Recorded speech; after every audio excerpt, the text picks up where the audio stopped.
Commander जिसका नाम था थियोडोर ईके, हिटलर पर्सनल बॉडीगार्ड। 4 दिन के बाद एक दफा सिर्फ एक टाइम का खाना दिया जाता था। कोई कैदी मर चुका होता था तो उसकी लाश को घसीट कर ग्राउंड में लाया जाता। कैदियों को मारने का बहुत ही डिफरेंट। उसके बाद उन लोगों को इस कमरे के अंदर लाए जाते, उनकी फौरन ही डेथ हो जाती, भट्टी के अंदर डाला जाता था। सोवियत यूनियन और यूएस के अगेंस्ट सरेंडर हर साल 8 लाख। भी प्यास वगैरह लगी है तो पीने के लिए कोई जूस या पानी वगैरह लेते हैं, उसके बाद फिर चलते हैं मेन स्टेशन के ऊपर वाले हिस्से की तरफ।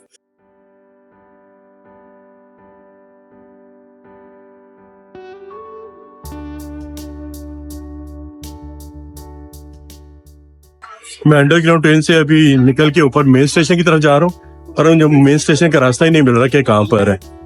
बहुत ही मुश्किल है भाई यहाँ पर। अंडरग्राउंड माइल्स 2-3 थी, उसे बाहर निकल के अभी मैं ऊपर जो मेन स्टेशन है, जो जहाँ से लॉन्ग डिस्टेंस की ट्रेन जाती है, मैं वो ढूंढ रहा हूँ, मुझे तो वही नहीं मिल रहा। खैर बहरहाल अभी मैंने किसी से पूछा है, उसने कहा बिल्कुल सीधा जाए और लेफ्ट साइड से ऊपर की तरफ चले जाएं तो आपको लॉन्ग डिस्टेंस की ट्रेन है वो वहां पे मिलेंगी।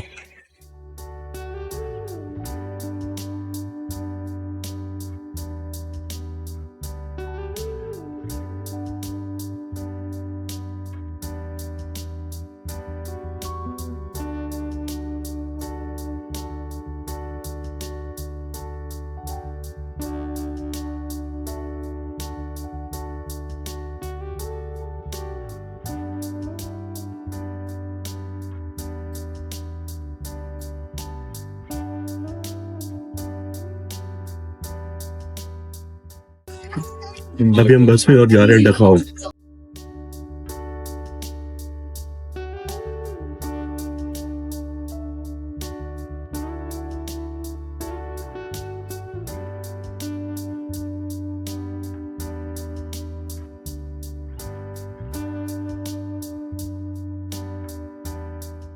आपने बहुत सारी कहानियां सुनी होगी, हिटलर वैसा था, हिटलर ऐसा था, बहुत जालिम था, बहुत सख्त था, लोगों को मरवा देता था, बहुत कत्लेआम करता था। बात बिल्कुल सही है। और उसके बारे में जो सबसे ज्यादा फेमस है, जितने यहूदी उसने कत्ल किए मारे उतने दुनिया में शायद किसी ने नहीं करवाए होंगे। तो मैं आज उस जगह पर हूँ जहाँ पर यहूदियों का सबसे ज्यादा कत्ल हुआ, उनको मारा गया और उनको जलाया गया जिंदा। उस जगह का नाम है डखाओ।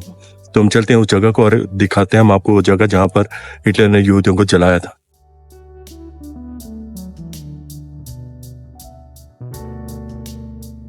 डखाओ कंसंट्रेशन कैंप जो कि 1933 के अंदर कायम हुआ और इसके अंदर तकरीबन 2 लाख से ज्यादा कैदी इस कंसंट्रेशन कैंप के अंदर रहे। और ये कहा जाता है तकरीबन 31 से 37 हजार रजिस्टर्ड यहूदियों को जलाया गया। और ये कहा जाता है कि ये तादाद रजिस्टर्ड है, जबकि अनरजिस्टर्ड जो डेथ है वो इससे कहीं ज्यादा है। डखाओ कंसंट्रेशन कैंप को समझने की 3 बेसिक रीजन हैं। सबसे पहली रीजन ये है कि सबसे ज्यादा लंबा अरसा चलने वाला ये कंसंट्रेशन कैंप है जो कि 1933 से लेकर 1945 तक कायम रहा। Second reason model concentration camp.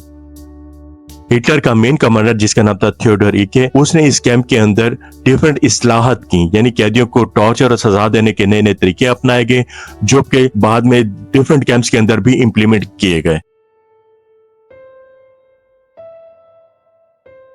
Third reason training camp for Hitler personal bodyguard, जिसको जर्मन के अंदर चूस्टाफर या इंग्लिश के अंदर प्रोडक्शन स्क्वाड कहा जाता है, जो कि दुनिया के अंदर एसएस के नाम से मशहूर था। उन तमाम बॉडीगार्ड्स की ट्रेनिंग भी इस कैंप के अंदर ही होती थी। इस एरिया को बैरक एरिया कहा जाता है और इसके अंदर बहुत ही हाई प्रोफाइल जो कैदी होते थे उनको इसके अंदर रखा जाता था और उन पर टॉर्चर और तशद्दुद किया जाता था।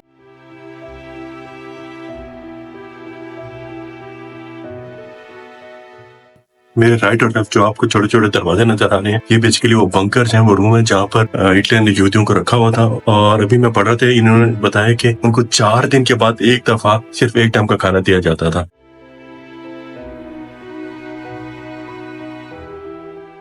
और ये जितने भी आस राइट और लेफ्ट जितने भी आपको छोटे छोटे रूम नजर आ रहे हैं, ये वो बंकर हैं जहाँ पर उन्होंने यहूदियों को कैद करके रखा था और बाद में फिर उनको जला दिया गया था।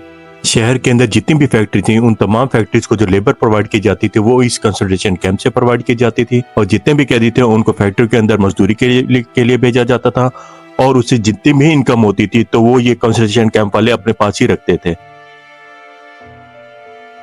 कैंप के अंदर डेली अटेंडेंस लगाई जाती थी और अटेंडेंस के बाद तमाम कैदियों को ग्राउंड के अंदर जमा होना होता था।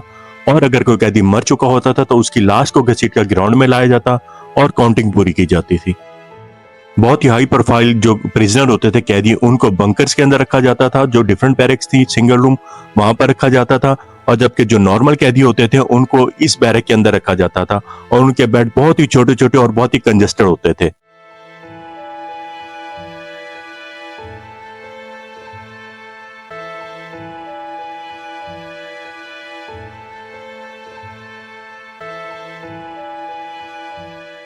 हिटलर के दौर में कैदियों को मारने का बहुत ही डिफरेंट तरीका अपनाया गया था। कैदियों को एक हाल के अंदर जमा किया जाता था, उन्हें कहा जाता था अब आपकी रिहाई होने वाली है तो लिहाजा आप नहा लें और कपड़े चेंज कर लें, और उसके बाद उन लोगों को इस कमरे के अंदर लाया जाता था। इस कमरे के अंदर बहुत सारे शावर्स लगे होते थे और बहुत सारे कैदी एक साथ मिलकर जब यहाँ पर नहाते थे तो पानी के अंदर गैस मिली होती थी जिसकी वजह से उनकी फौरन ही डेथ हो जाती थी।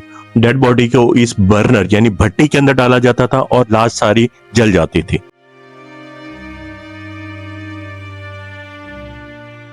अप्रैल 1945 में जर्मन आर्मी ने सोवियत यूनियन और यूएस के अगेंस्ट सरेंडर किया।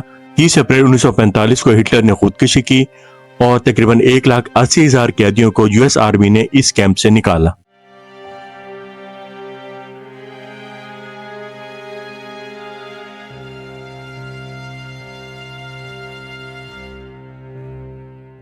डखाव कंसंट्रेशन कैंप के अंदर तकरीबन हर साल 8 लाख से ज्यादा लोग इस कैंप को विजिट करने के लिए आते हैं। तो ये थी हमारी वीडियो डखाव की, जहां पर हिटलर ने यहूदियों को मारा, कत्ल किया। अब मैं ये तो नहीं कह सकता कि आई होप आपको पसंद आई होगी, लेकिन ये इन्फॉर्मेशन थी। आई होप आपको ये इन्फॉर्मेशन पसंद आएगी। तो इस वीडियो को यहाँ पर एंड करते हैं और मिलते हैं फिर नेक्स्ट वीडियो में। जब तक बाय एंड अल्लाह हाफिज।